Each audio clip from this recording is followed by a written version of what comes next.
Hi again. In F.F. Bruce, The Real Jesus, which is now on our Basic Christian Library playlist. We're getting into the book proper now. Chapter 1 is entitled The Jesus of History and the Christ of Faith. And his first subhead is Disuniting Jesus. There is a passage in the first letter of John, one of the later documents in the New Testament, where the writer warns his readers against accepting views about Jesus which undermine his true identity. Some of those views were put forth with the greater confidence because it was claimed they were taught by prophetic utterances, which were prompted by the Spirit of God. John's reply to this claim is simple. There are many kinds of inspired utterance, he says, but not all of them are prompted by the Spirit of God. Some of them proceed from quite a different kind of spirit. How then can it be known which inspired utterances are prompted by the Spirit of God and which are not? In this way, says John, what account do they give of Jesus Christ? If their testimony to him is in line with the gospel proclaimed by his first disciples, who received it directly from him, good and well. But if they teach something quite contrary to that gospel, then they are not to be listened to. The test to be applied to inspired utterances is the same as the test to be applied to all religious teaching. In John Newton's words, "What think ye of Christ is the test to try both your faith and your scheme. You cannot be right in the rest unless you think rightly of him." So, says John, every spirit which confesses that Jesus Christ has come in the flesh is of God, and every spirit which does not confess Jesus is not of God. This is the spirit of Antichrist, 1 John 4:2-3. The words every spirit which does not confess Jesus mean, in the light of the words which precede them, every spirit which does not confess that Jesus Christ has come in the flesh. But Ronald Knox's version of the New Testament shows a somewhat different rendering. Every spirit which acknowledges Jesus Christ as having come to us in human flesh has God for its author, and no spirit which would disunite Jesus comes from God. His rendering of these last words follows the wording of the Latin Bible, which underlies Knox's translation. It is an attractive reading.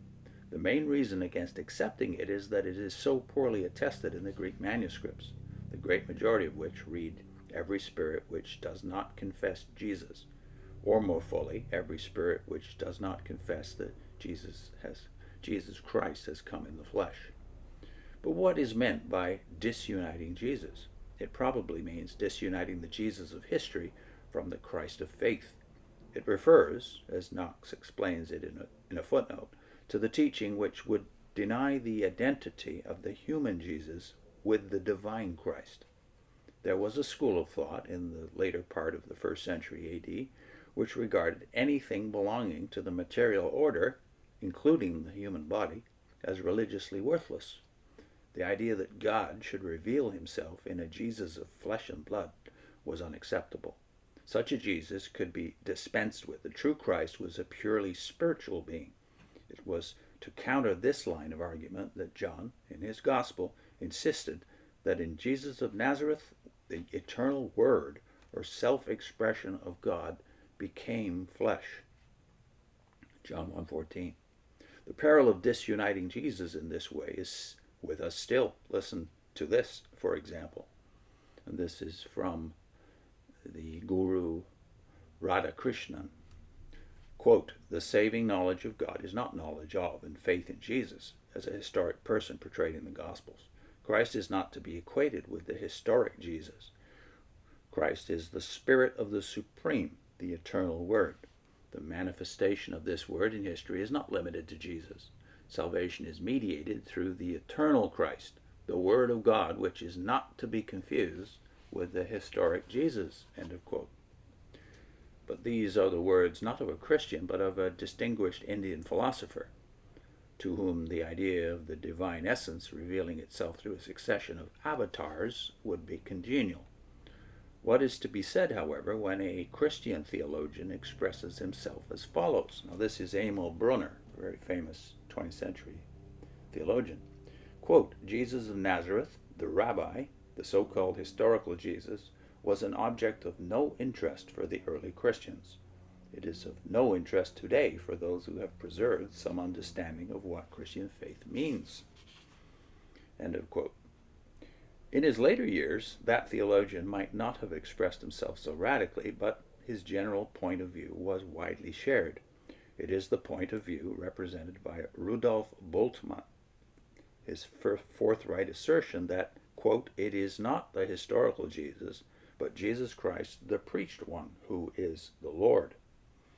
To Professor Bultmann's forthright assertion, however, it should be said with equal forthrightness that it is both the historical Jesus and Jesus Christ, the preached one, who is the Lord, because Jesus Christ, the preached one, is the historical Jesus, one and the same Jesus, once crucified and now exalted.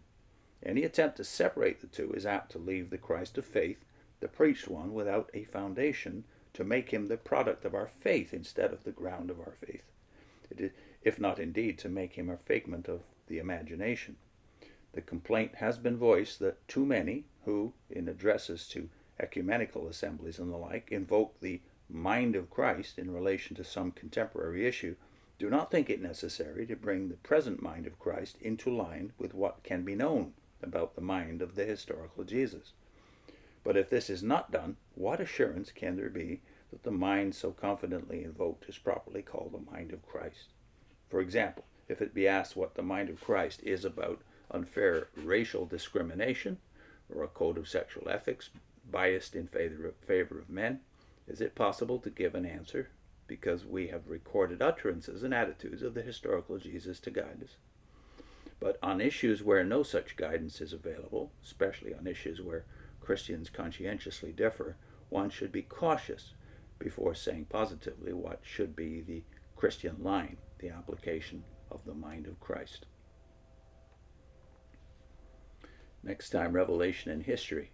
I can put in a link here to what Bultmann said. Keep in mind, Bultmann is maybe the most famous of radical critics of the New Testament. What Bultmann said, though, about the claims of Jesus, and the claims made about Jesus in the Gospel of John. He wrote one of the most famous commentaries on the Gospel of John. What did he say about the claims of John 1 and 1? Put that on your screen. Did early Christians claim that Jesus was God? See you next time.